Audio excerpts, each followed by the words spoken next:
Hi, my name is Kirsty Lawrence and this is my presentation on human immunity. In this presentation I'm going to be demonstrating my understanding of the non-specific and specific defences against diseases, the body's ability to recognise and tolerate its own tissues, as well as the rejection of transplanted organs. I will also be describing two specific immune disorders, rheumatoid arthritis and multiple sclerosis. I will also be discussing the categories of immunity and the immune response to vaccinations and their benefits. Lastly, I will be discussing the concept of herd immunity and the benefits of vaccination programs and how different factors affect them. An infection is caused when bacteria and viruses enter the body through the mouth and nose. Some infections can be passed from person to person, insects or animal bites, also from consuming contaminated food or water. Infectious diseases can be caused by bacteria. These are one-cell organisms and can cause illnesses such as UTIs and meningitis. Viruses are smaller than bacteria and need a host cell to survive. Viruses can cause multiple diseases such as the common cold, chickenpox and COVID-19. Fungi causes skin diseases such as ringworm and athlete's. Parasitic diseases such as malaria are caused by tiny parasites. Infectious diseases can be spread through direct and indirect contact, such as person to person. This is direct transfer of bacteria or viruses or other germs. This can happen when the infected touches, kisses, coughs or sneezes onto someone who isn't infected. Being bitten or scratched by an infected animal. Many germs can live on objects such as door handles and tables. When an object is being handled by someone that is infected, and then touched again by someone else, they can pick up the germs and be infected themselves. The body has three lines of defence. The body has three lines of defence to protect our cells and vital organs from infection. The innate, non-specific defences are mechanisms which function to prevent pathogens from entering the body or to eliminate invaders. The skin is the largest organ of the body and is the main physical barrier of defence. The epidermis of the skin provides a waterproof covering which helps prevent the penetration of microorganisms, chemical irritants and toxins. If the skin was to be cut or grazed, it can heal itself quickly by forming a scab to act as a temporary barrier whilst the skin underneath heals itself. The body is also able to fight microorganisms using enzymes found in secretions of internal mucous membranes. These membranes are responsible for filtering infections, germs and pathogens, while still allowing nutrients to be passed through. Stomach acid, pancreatic bile and intestine secretions can be found within the gastrointestinal tract, with all providing a chemical barrier against infection. Pathogens can also enter the body through the nose. This is why our nasal, although this method isn't always guaranteed, humans also have tiny hair-like strands called cilia on the lining of the airway, which have particles to the throat, where they then be swallowed into the stomach.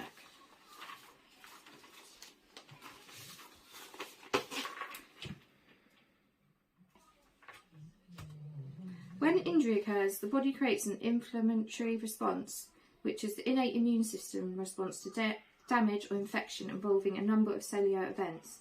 The physical effect includes dilation of blood vessels, forming gaps in the cell wall, allowing large blood cells to pass through, increasing blood flow and creating inflammation.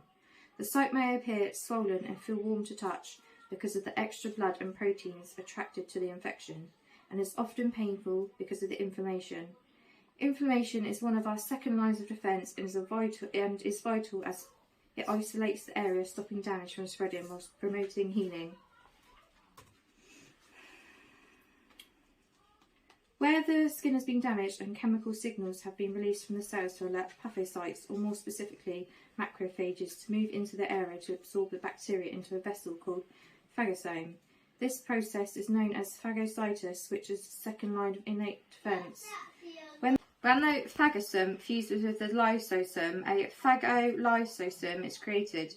This phagolysosome is filled with digestive enzymes which destroy the contents, and that ends the process of phagocytosis.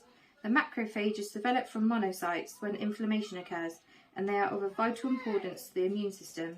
Macrophages are a variation of cytokine cell which protect the body from microbial infection by blocking or destroying pathogens. Cytokines are complement proteins produced by various cells to enhance the immune response through signaling, mediating inflammation and immunity. There are more than 30 complement proteins in total, which activate when triggered by the presence of a pathogen.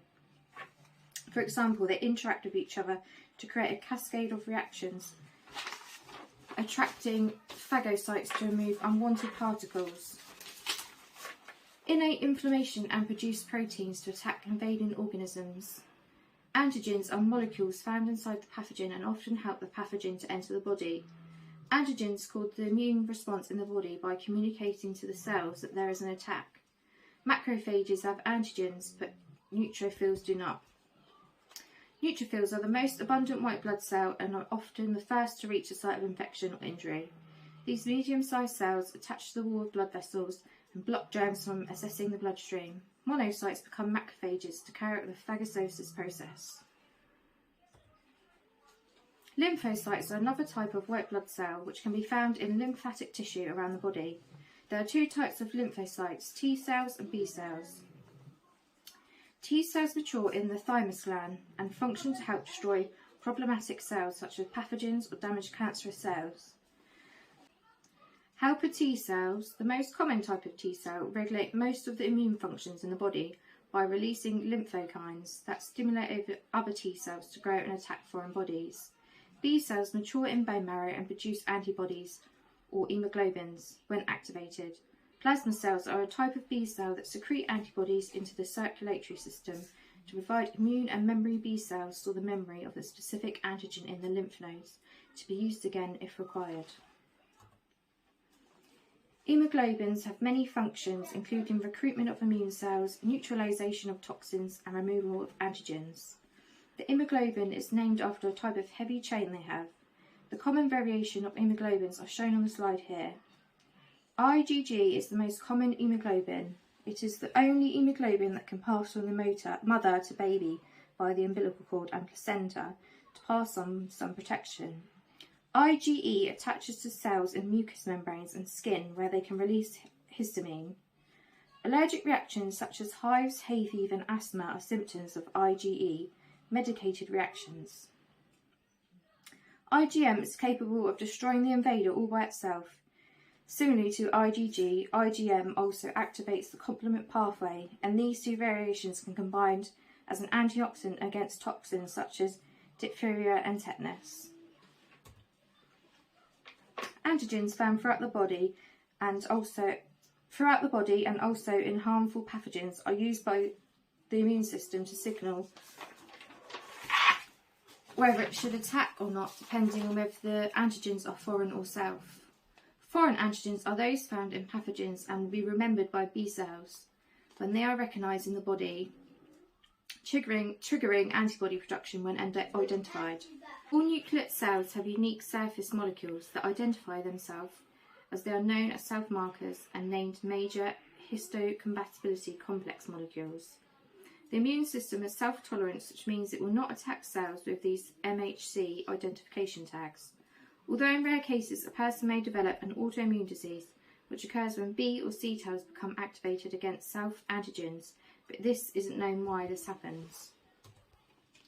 Hypersensitivity is the occurrence of abnormal immune response caused by repeat exposure to a particular antigen. Hypersensitivity diseases can be grouped based on their underlying causes. Autoimmune diseases can occur all over the body and cause fatigue, muscle aches, low fever and inflammation. Rheumatoid arthritis is one of the more common autoimmune diseases. It is a long-term condition that causes pain, swelling and stiffness in the joints. Unfortunately, there is no known cure for rheumatoid arthritis, but symptoms are treated with medicine and supportive therapy such as physiotherapy, and surgery is also an option for correction of joint problems.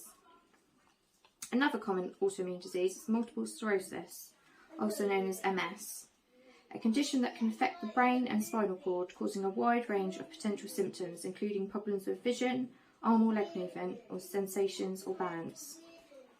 Treatment for MS includes a short course of steroid medicine and treatment of specific symptoms such as problem with bladder control and muscle stiffness. An organ transplant is carried out to correct organ malfunction with a healthy organ given by a donor and is often a life-saving procedure. Unfortunately, the immune system does not always accept the donor organ, viewing it as a foreign object, and the process that follows is known as rejection of transplanted organs. As mentioned earlier, the immune system is capable of recognising antigens on the surface of the cells as foreign or self. In the case of transplant, the immune system may not recognise antigens present on the organ, and it may initiate an attack. To improve the chances that the body will accept the new organ, physicians will try to closely match both the organ donor and the recipient using a procedure called tissue typing. A medicine containing monoclonal antibodies is also used during and after surgery to fight off specific T cells known to cause rejection. The most common rejection seen is acute, as all recipients will experience some amount of acute rejection. An example of hyperacute rejection would be if a recipient is given the wrong blood type. This final section of the presentation will show an understanding of biology of vaccination. Active immunity describes the resistance to a particular disease through creating antibodies, either naturally or artificially. Natural active immunity develops from exposure to a specific pathogen, such as a common cold. There are many strains of common cold, but once the body has been exposed to one, the immune system creates antibodies to attack the virus, which are then stored in memory B cells as immunity to that particular strain. Artificial immunity is gained when antigens are introduced to the body via a vaccine, which causes a reaction in the immune system. This reaction stimulates the production of antibodies and memory cells in the same way as an active response. If the body should become infected with naturally occurring antigens after vaccination, the body can attack and destroy them before symptoms of the disease develop. This is called immunological memory. Natural passive immunity is when antibodies are passed from person to person, such as in the case of mother and unborn child. Immunity passed on this way can provide protection for up to 6 months. Artificially induced passive immunity is acquired when a person receives antibodies made by someone else in the form of transfusion or injection. Protection from artificially induced passive immunity lasts for only a few weeks, as the immune system is not stimulated in this process. A vaccine contains a small amount of pathogen which stimulates antibody production in order to provide immunity. The pathogens in a vaccine can be specifically treated live cells, harmless fragments, toxins produced by pathogens, or dead pathogens. Vaccine teaches your immune system how to create antibodies that protect you from diseases. It's much safer for your immune system to learn this through vaccination and by catching the diseases and treating them. Once your immune system knows how to fight a disease, it can often protect you for many years. The first time a pathogen is fought in the body, the process that occurs is known as the primary response. Lymphocytes identify the antigen, and then it takes time for the plasma cells to produce an appropriate antibody. Often symptoms will take hold of the body during this time. If the body counters that same pathogen again, the body will react with a secondary response, which is significantly quicker than the primary response. The memory cells are able to quickly recognise the pathogen and produce the required antibodies to fight the antigens, often before symptoms occur. In an article for the Vaccine Knowledge Project 2019, measles is described as a highly infectious viral disease, which can lead to serious complications such as pneumonia. Public Health England shows the number of record cases of measles from 1940 to 1945 in England and Wales, as indicated on the chart. The first measles vaccine was introduced in 1968 and had a dramatic effect on the number of cases. A second vaccine containing a measles pathogen known as the MMR was introduced in 1988, causing a further decline in recorded cases. Data from Public Health England shows that no more than 2 people per year have died from measles from 1999 to 2017. Between 1995 and 1999, a total of 10 people died, 10 plus. In the article of the Vaccine Knowledge Project, it is claimed that the number of children received the MMR vaccine dropped in the 2000s, and this reduction is blamed for the several outbreaks since this time. According to the article, 2016 cases of measles were reported in 2012, and 1,287 cases were reported in the first 6 months of 2013.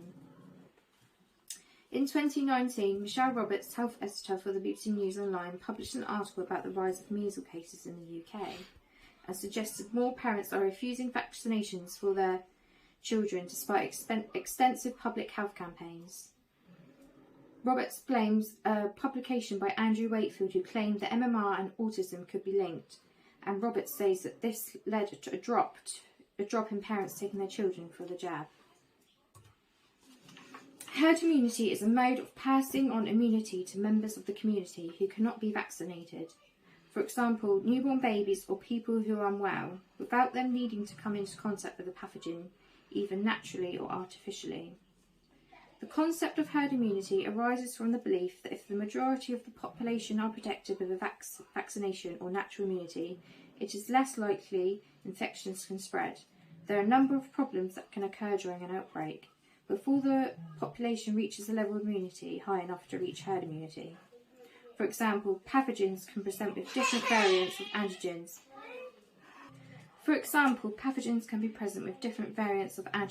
Making it difficult for the body to project against all the specific antigens. Plus, pathogens have antigenic variability, and this provides the same problems of antigen variants. Transmissibility and severity of the microbes in the pathogen can also affect the threshold of vaccination required to provide herd immunity, as some infections are passed easily from person to person and some demographics suffer more than others. Herd immunity is considered more difficult to achieve in current times as the world is more globally connected than ever before, and this makes us vulnerable to global pandemics proven by COVID-19, the Coronavirus Outbreak in 2020. Measles, polio and whooping cough were common causes of childhood death before vaccinations were introduced. The World Health Organization says without vaccines we are at risk of serious illness and disability from diseases like measles, meningitis, pneumonia, tetanus and polio. The WHO estimates that vaccines save between 2 and 3 million lives every year. In 1979, the WHO declared smallpox had been eradicated by a worldwide immunisation programme, and polio has not been seen in Europe since 2002. Another example of worldwide vaccination programme is that of COVID-19 coronavirus, which was first identified in the later months in 2019, and vaccination began in the UK in December 2020. This vaccination programme is ongoing, but at the time of writing, over 54.7 million vaccinations have been given in the UK, and more than 1.37 billion doses have been administered worldwide. The vaccination programme for children in the UK includes 11 plus vaccinations which cover diseases including diphtheria, tetanus, polio, measles, mumps and rubella, and influenza. These vaccinations will be given at predetermined stages in the child's life and will be carried out by a health visitor, nurse or GP with parental consent. To increase vaccine uptake over the years since vaccines were first introduced, the NHS have included pharmacists to the list of medical professions who can administer a vaccine. It is thought that this would make it easier for adults with a career and family commitments to find time to attend a clinic to get to a vaccination. Some people choose to not be vaccinated, and the WHO says this disrupts the effectiveness of the programme and labels them anti-vaxxers, inconvenience and social demographic context, and lack of endorsement, lack of vaccine offer or lack of communication from trusted providers and community leaders. Thank you for listening to my presentation.